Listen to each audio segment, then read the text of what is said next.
guess the answer to that is why not? It's our job as real estate professionals and realtors to connect today's consumer with our properties, and it's our job to the seller to put them in as many places as possible. And if you have video available to you, which you do, you should be doing video. It's part of a seller service. What is your strategy? In my opinion, there are three. Either you're looking for a listing strategy, trying to build more sellers and trying to list their homes. Trying to connect with more buyers would be the second one, to connect with them in a special way, or to raise your brand awareness. And so when you're deciding on what your marketing strategy is going to be, if you're looking to market to sellers, you need to have strong home listings out there with great video shoots there. As we know, price sells a home, but ultimately a seller is going to list with the agent that they feel has the best marketing arsenal for them, whether that's the case or not. And we know that price does sell. Unfortunately, the seller really wants to see that marketing piece. For buyer strategies, those neighborhood community profiles, what a great way to give that buyer the information they need as they're getting ready to buy their home, and community profiling, and also information on the market as a whole. And if you're looking at branding yourself, I mean, why not shoot news magazines and let people know what's going on in the marketplace? You can be the news for the first time with video, and we complain so much about the media setting the agenda for us in the real estate industry. With video, this is your opportunity to stand up and be your neighborhood resource and be the news to your consumers. And what great marketing, what better marketing is there out there? Brian, most of us are tech challenged. How can we ever dream of creating anything that would be worthwhile watching? And that's valid. I mean, we all feel that even when we counsel with someone, that perhaps the information that we're giving them isn't of value. Well, do you really believe that way though? I mean, if you're sitting there with a buyer and you're counseling them, you feel that's valuable information. You need to be sharing that valuable information in video format also.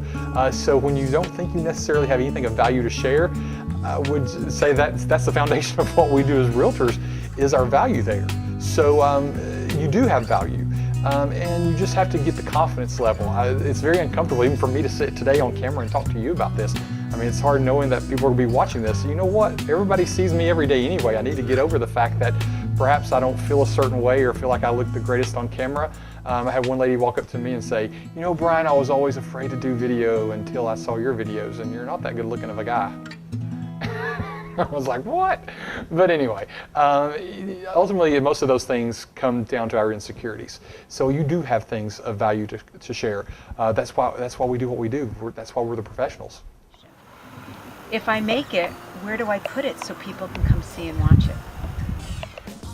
Well, the joy is now we've got a syndication.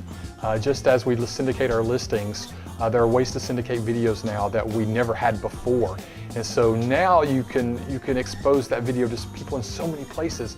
There's a program currently called TubeMogul. That's TubeMogul.com. It's not a real estate site at all, but it is a video syndicator. It allows you to have accounts. You'll still need to have accounts on YouTube and on Vimeo and all of the video platforms. It'll show you what those platforms are. You still have to have those accounts, but when you upload it one time in that one area, it's going to syndicate out everywhere. Also, it's great in your Facebook fan page, business page area, especially when it's just market information to be placing out there in the social media world. Again, I'm not real big about marketing in the social media world personally, but I think certainly that in a fan page that someone has opted in, it's great to give that information. Again, the goal is not to be too salesy in the video, but to provide the information just as we are in the blog world. What do you consider a good ROI, return on your investment, time, money, and marketing dollars? Yeah, that was a big investment for me when I decided to go into video. I mean, I have lighting here, I have a video camera, I have a microphone here. That was all a big investment for me. I didn't start off with all this equipment. I started off with a simple handheld camera. I didn't have the microphone, so the quality wasn't that great, but I just had to start somewhere. So return on investment has been exponential.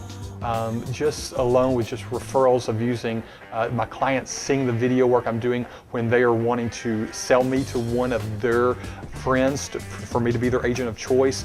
they're taking them to my website and showing them the rich video content, and there's no other agents out there really doing that kind of thing. So we hear about blue ocean and red ocean, and many of us swim in a red ocean, which is full of competitors and full of predators. In the blue ocean, there's just open swimming, and video's still there in the real estate world. You can be the neighborhood expert there, and I can't really go into the numbers of exactly what it's returned because it's been so exponential for me. So yeah, it's been a great return on investment and the time, and plus it's just fun. It's just great to get out there, and I feel like I'm serving my community in a very special way. Thanks, Brian. Really appreciate the interview that you did for us. Absolutely. Thanks, Amy. It's great talking to you today.